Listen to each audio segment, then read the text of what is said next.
या मंदिराची लोकेशन खूप कमी लोकांना माहीत आहे। यवतमाळ दौऱ्याच्या तिसऱ्या एपिसोडमध्ये तुमच्या सर्वांचं स्वागत आहे।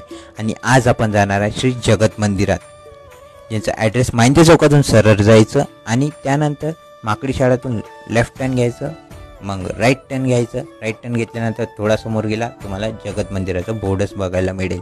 आतमध्ये गेल्यानंतर तुम्हाला खूप छान असं गार्डन बघायला मिळेल। तेथे मुख्य द्वारावर संत ज्ञानेश्वर महाराज आणि संत तुकाराम महाराजाची मूर्ती आहे। मंदिराच्या आतमध्ये प्रवेश केल्यानंतर प्रथम दर्शन तुमचे प्रभू श्री विष्णू भगवानाचे होईल। तेथे राधाकृष्ण आणि प्रभू श्री रामाचे आणि सीतामाताची मूर्ती स्थापन केलेली आहे। तेथे दर्शन करून आपण जातो महादेवाच्या मंदिराकडे। तेथे आपण बघतो खूप छान असं महादेवाचं चित्र पण दर्शवलेले आहे। तिथे दर्शन करून श्री हनुमान मंदिराचे आपण दर्शन करायला जातो आणि हनुमान मंदिरामध्ये खूप छान असं चित्र पण दर्शवलेले आहे। आणि मंदिरामध्ये तुम्ही जेव्हा जासाल तिथं सुंदरता तर आहेच, पण जी सुंदरता कॅमेरामध्ये नाही दिसत आहे ना, ते रियालिटीमध्ये तुम्हाला बघायलाच पाहिजे।